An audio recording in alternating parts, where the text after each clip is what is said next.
Welcome to the Skydome. I'm Jay Delmaw. For the next half hour, we'll take a tour of this remarkable building, and we'll meet some of the remarkable people who have brought it to life. People like Michael Allen and Rod Robbie, the inspired designers who find themselves in the middle of a dream come true. And the Blue Jays veteran catcher Ernie Witt, who thought he had seen everything. Your mouth just drops in awe and just go, wow, look at this. I mean, it's just an awesome sight. Katsuhiko Takahashi has come all the way from Japan. He has plans, big plans, for Skydome #2. We'll also retrace the 100-year history of stadiums in Toronto, offer some transit tips, and see what's on the menu. But first, we begin our tour right up there. This may well become the most famous roof in the world. 8 acres of steel that can open and close at the touch of a button. 4 sections, 3 of them rotate or roll using deceptively simple technology. Putting it together was no easy job. It took a skilled and dedicated group of steel workers. Often, it was a delicate and dangerous dance performed at dizzying heights. Just before Christmas, the last beams were gently and snugly put into place. Then, another team moved in to cover the skeleton with insulation and a layer of tough white plastic. Any project as bold as this was bound to meet some skeptics. But now, they have their answer. Insofar as saying it really works, it does. Silvio Baldassara, the roof architect, likes what he sees from 30 stories above the outfield. And not many people are going to get to see it from this vantage point. Very few people will see this vantage point in the stadium. Although from here, we would get an incredible view of the roof. That's right. Because the roof is right beside us, and from here you can watch every section move along. Yeah. You can definitely see all the panels moving over top of you, and the roof is moving. Baldassara took us down to the business end of those giant panels. This is what's called a bogie. There are more than 50 of them mounted on rails at the base of the panels. They act like mammoth furniture coasters. Like small, heavy-duty railway cars, they glide along guide tracks. Some simply freewheel, while others are powered by 10-horsepower electric motors. None of this is very exotic stuff. We've tried with the roof to try to stage with very simple systems, simple mechanical systems in the design of the bogies, and we've tried to follow that through. The seals, for example, trying to stay with simple seals so that they're not complicated and they don't need a lot of computerized or electrical equipment to drive them. Each roof has its own computer system. The roof is, well, driven from a control room on the west side of the stadium. A computer will choreograph the panels with a full series of fail-safe systems in place. The panels can also be operated manually using these joysticks. But for the most part, it will open and close with the touch of a button. In the closed position, that's it. And it starts to open. The whole thing happens. It is an eerie sight when the big panels move. No noise, no vibration, just a slow, steady crawl. And that makes it all the more impressive. Just how often will the roof be open and who decides? Operations Manager Bob Hunter. The intention at the moment would be that we would open the roof probably about 2.5 hours before the game. And the reason is because the players want to get used to playing outdoors. If we had to close it during an event, Blue Jay management, the umpires, and Skydome management would actually meet on the side of the field and make a decision given the pending weather. For the first few weeks, the roof will take about 45 minutes to open or close. After the shakedown, the time will be cut to about 20 minutes. By the way, you're seeing me now courtesy of another piece of high-tech wizardry. This is the Sony Jumbotron. It is 3 stories high. It cost $17 million.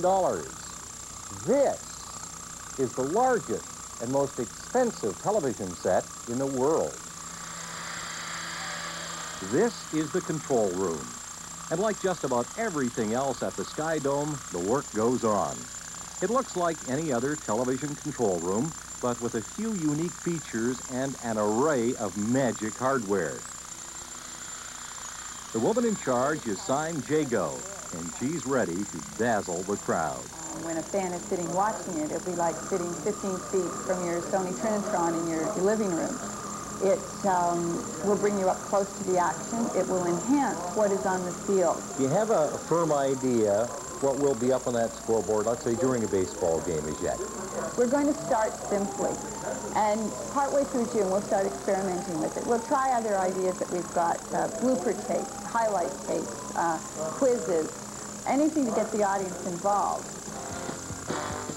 We'll continue our Skydome special in a moment and take you back 100 years.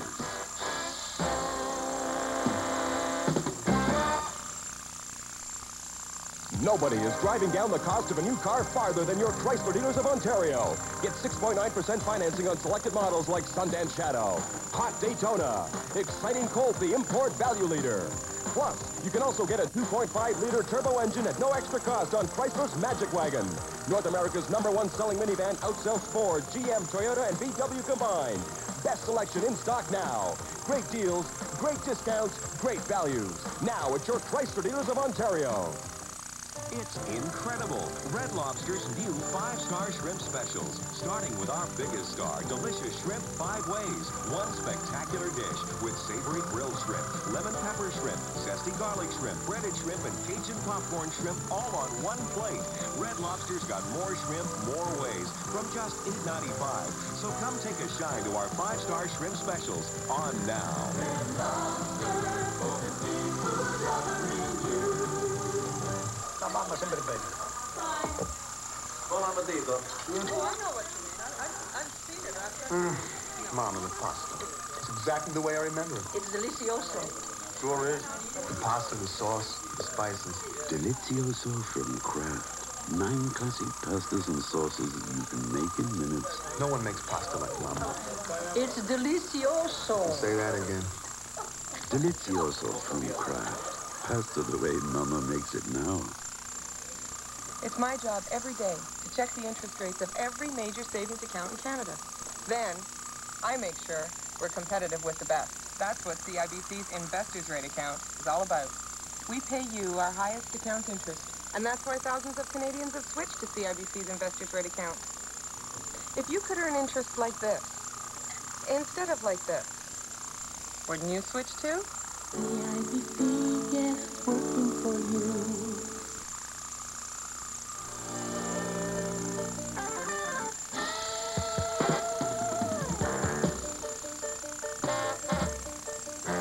The Skydome is to be Toronto's 7th real baseball park. There have been 2 stadiums right out here on Hanlon's Point. One made particularly memorable because it's the park in which Babe Ruth, the future Baseball Hall of Famer, hit his first professional home run. But baseball in Toronto really began in a small park on the east side of the Don River, a place called the Toronto Baseball Grounds, in an area we now know as Queen and Broadview. And it was a fairly substantial little park. And Mike Filey, Toronto historian and author of the book on the Dome, says that first ballpark sprang up more than 100 years ago. And that's really where it all started. That's where you paid 25 cents to go in and an extra dime or whatever it was to sit under some shade in the grandstand, because they did have a grandstand finally. Just before the turn of the century, baseball moved out to the Toronto Islands. Yeah, we're sitting right here. We would be sitting in, I guess, right field of Stadium number 2. Which was an old wooden stadium, Hanlon's Point, Maple Leaf Stadium, but really Hanlon's Point Stadium. But we'll have to move out of the way shortly because it burned. And it burned to the ground in a very serious fire that took out most of the amusement park as well that was adjacent to it. And they moved over to a park that very few people have ever heard of, and that's a place called Diamond Park. That ball yard near the X would suffice while a new stadium was built on Hanlon's Point.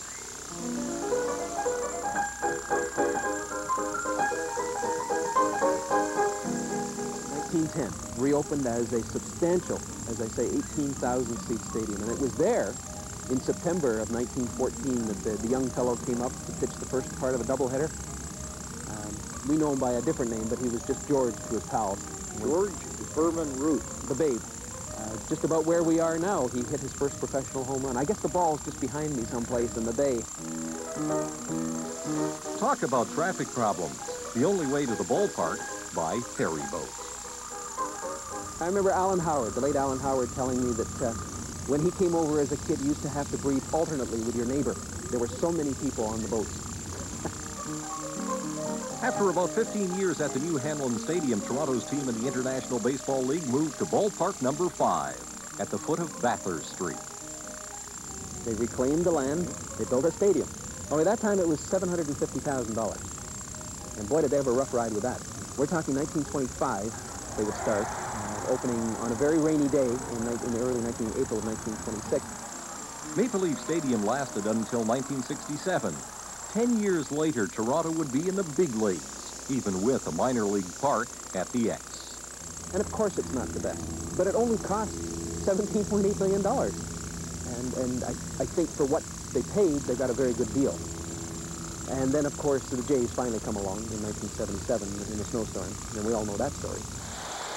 Brett Gill, hard hit ball, power alley, left center field, home run! Chicago hits the first homer in Blue Jay history and will score the first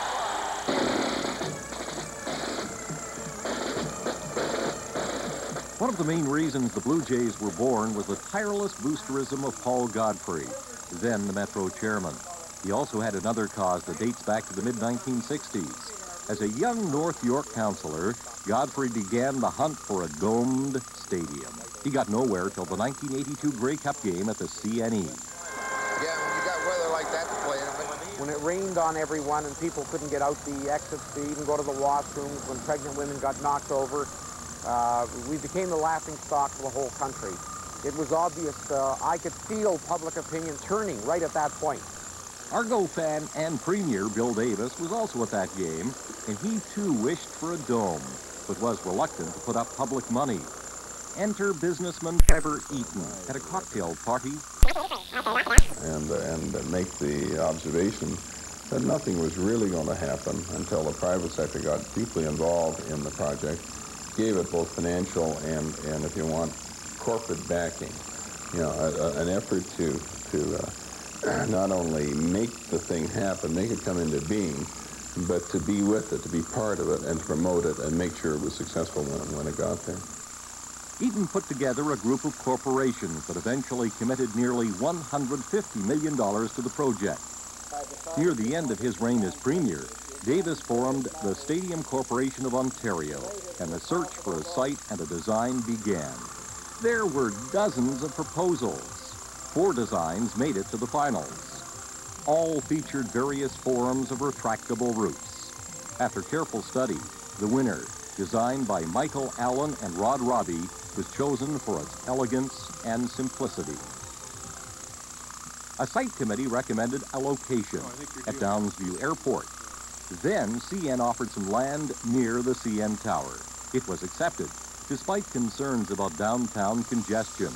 Let's start this thing now. October 3rd, 1986, the ceremonial start. Silver-plated shovels in the ground, a wrecker's ball in the air. The project has grown to include a hotel, health club, bars, restaurants, and more. The price tag has also climbed, $427 million and counting. Last week, the Skydome's beleaguered president, Chuck Magwood, insisted that the money, including the public share of $60 million, is not at risk. I think the main thing is will the project be economically viable and completely support itself? And the answer to that is yes. It's a very strong economic model on its own, and it will be able to handle its debt. And this building will be fully paid for in between 10 and 12 years, and that's pretty remarkable for any kind of a public facility. Coming up, Ernie Witt gets a sneak preview.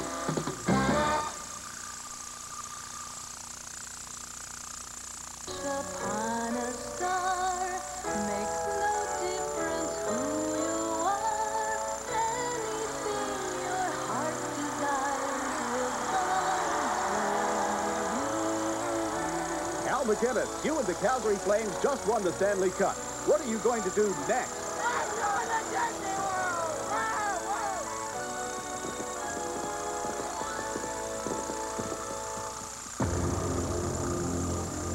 This four-door Tempo L, the best-selling car in Canada, is equipped with a long list of features that includes AM/FM stereo and air conditioning for only $10,995. That's a deal some people would love to hide.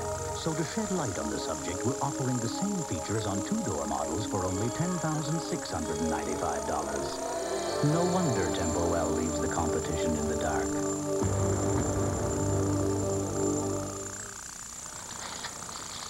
Can I finish that? Oh, I haven't even started. Just asking. You want some? Well, if you're not gonna finish it. You know, I can never figure what that crispy taste is.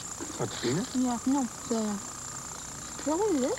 Yeah, crushed roasted peanuts and toffee. Oh, I'm sorry. The only thing as good as your crispy crunch is someone else's. Did you only have the one? You wanted to have real fun. You'd let us stay over. Joey sees an opportunity for a party. Okay, bye. Bye, Mom. Bye, Dad. When Snake's parents go out of town. Joey, I don't think this is a good idea. But does Joey take things too far? Hey, girls, what are you doing? Degrassi Junior High, tonight on CBC Television. But how can anybody take a vow to protect a murderer? It's a case to push their love to the limit when Nick tries to reveal a truth. But at what cost? Street Legal, Friday.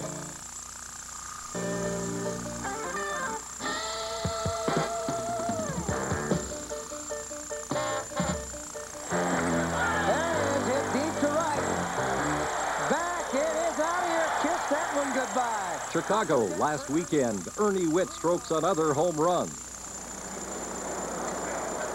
Next week, he'll be playing here at the Skydome.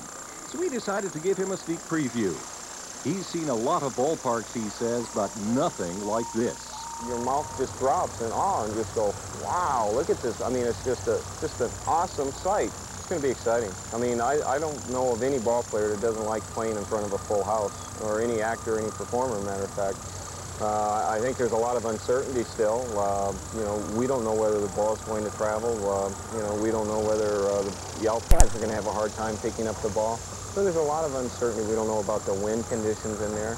This is brand new, but still, maybe we're going to start where the kids 20 years from now will look back and say, hey, that's where Ernie Witt used to play, or, you know, George Bell or Tony Fernandez. And, you know, I think there's going to be a tradition started here. There'll be a fight to see who catches the first ball out there, who throws the first ball, who gets the first hit. Hopefully, yeah, I'm sure we'll have a little pool going. You want to catch and you want to lead off that day? Well, I definitely want to catch. I don't know about leading off. Again, they don't pay me for my speed, but hopefully I will be able to catch opening day, and I'm sure the players will have a pool on the first hit, the first home run, the first RBI, and it should be a lot of fun. We'll have a lot of fun with it. The Blue Jays and the Argos will be playing on AstroTurf. AstroTurf 8 to be precise. It's laid down like a carpet. About 100 rolls, some as long as 250 feet. It takes 8 hours to install and 6 hours to pull up. It's neat and practical, but it isn't real grass or the stuff of poetry. And therein lies another story behind the Skydome. Talk to Lloyd Mosby quite often, and the poor guy was hurting. And he was hurting because he felt playing on artificial turf. In 1987, Rosemarie Branson, vice president of the Blue Jays fan club, led a campaign to put real grass in the Skydome. Recent advances in the science of grass growing made the idea tantalizingly possible. But the notion never took root at the Stadium Corporation. Despite that defeat, superfan Rosemarie feels that people are going to love this stadium. The first thing I noticed, though, to be quite honest, were these wonderful seats. We're not going to have the metal seats anymore, so that means when we sit down, we're not going to have cold bottoms on the park.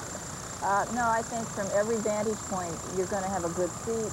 As for putting in real grass, Rosemarie still hasn't given up hope.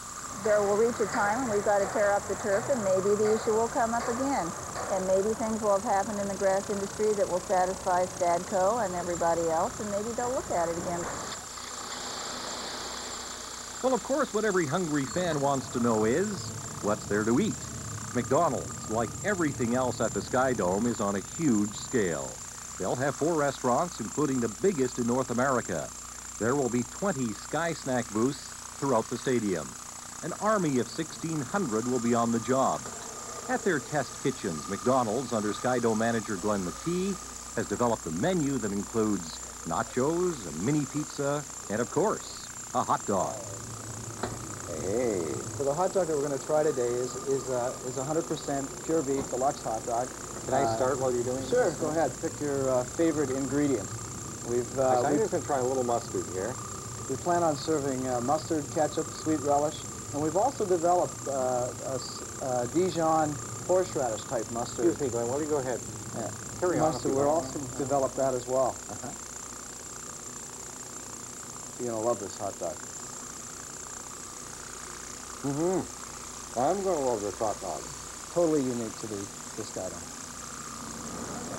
The prices will be only slightly higher than at the exhibition.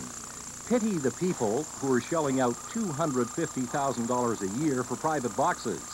Bitov, their caterer, wants to charge $650 for a hot dog. They are not happy. Now, when you get back to your seat, you might want to consider this invention developed by a young entrepreneur named Ross Fettel. Well, they will be in the Skydome, in the kiosks. You can buy them in any of the kiosks, and they will be for use in all the seats in the Skydome. Of course, there are going to be lots of things to spend your money on. We got sweatshirts, we got t-shirts, we got hats, got just about everything. How much for t-shirts? T-shirts, I'm looking at $20 out here. $20 out here. Domer, it's your pitch. And no discussion of commercial spin-offs would be complete without a look at this fellow. His name is Domer, and he's the official mascot of the Skydome. Will he win the hearts of the people of Toronto? We're not sure. Still to come, we'll have some transit tips and look at plans for a Skydome in Tokyo. Ladies and gentlemen, Barbara Mandrell. Precious memories, how they linger. Some of my most precious memories are of the beautiful gospel songs we all sang through the years. These are our songs of faith and love. I've selected the ones that are the most precious to me for my new television album called Precious Memories. There will be peace in the valley for me someday, and he walks with me. Barbara Mandrell's most beautiful and moving album ever. A 2-record treasury of 20 inspirational performances. Precious Memories, available only through this television offering. It is no secret what God can do, what he's done for others, he'll do for you. This is my story. This is music that will touch your heart. Your spirits will soar. As Barbara Mandrell brings new life to America's most beloved gospel classics. So I'll cherish the old rugged cross. Precious Memories, 20 gospel classics by Barbara Mandrell on albums, cassette, or compact disc, exclusively from Quality Special Products. Visa, MasterCard, COD charges. Call 1-800-COUNTRY or save COD charges by sending $12.98 for albums or cassette or $19.98 for compact disc, plus $3 postage and handling to Barbara Mandrell, 288 Horton Street, London, Ontario. Call now. Operators are standing by. Remember, this offer could end without notice, so call 1-800-COUNTRY.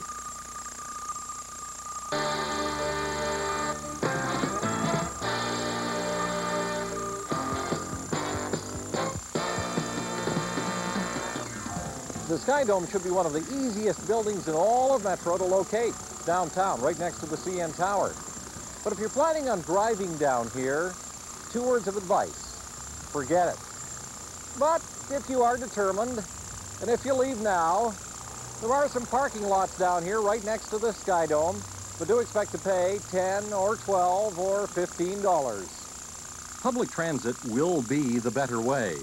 Get off the subway at Union Station or at King and University at the St. Andrews Station. Or there's the bus. right down Spadina Avenue. There are 2 streetcar lines along King and Queen Streets. Of course, GO Transit carries passengers right into Union Station.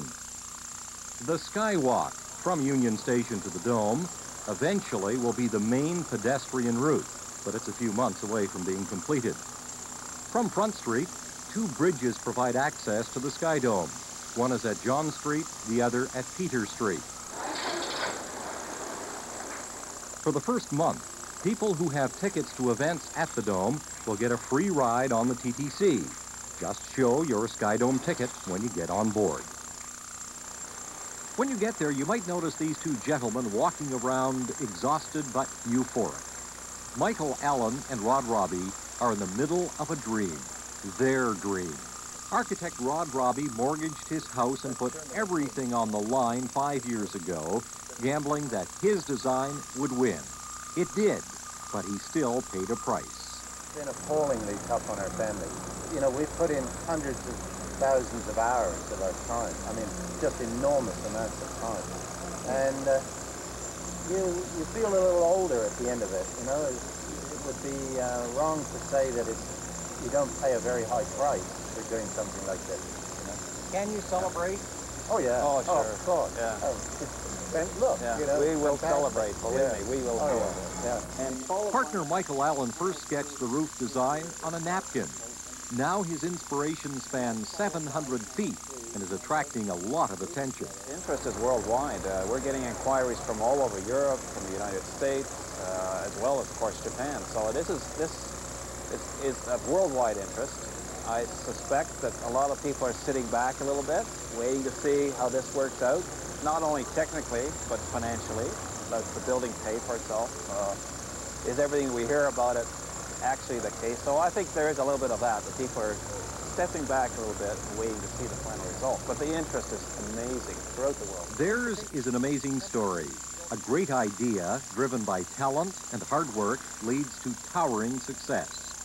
Surprisingly, the Skydome hasn't made them rich, but some new friends from Japan just may. You see, Robbie and Ellen personally hold the patents on the stadium and roof design.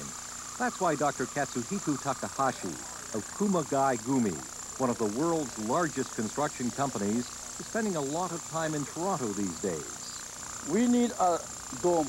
Even if it takes 2 years from now, we need a dome with this type of roof. So I look for all over the world, but they don't have. And they will have it in the table of the drawing, or in the head of somebody's architect, or in the hand of some artist rendering, but never had actual model we can learn from. But this is the only one. And I admire City of Toronto, the people who have a vision to gambling this enormous financial burden by giving opportunity to design. The man who designed, or man design, is Rod Robbie, Mike Allen, Bill Nish Group. These are the genius of the 20th century. A licensing agreement has been signed and preliminary work is now underway for Skydome number 2 to rise in Japan. The Skydome has been built to last at least 100 years, but who knows what kind of entertainment people will be watching here in the year 2089. We can say that this building will become a central feature of life in this city, and in one way or another will touch us all.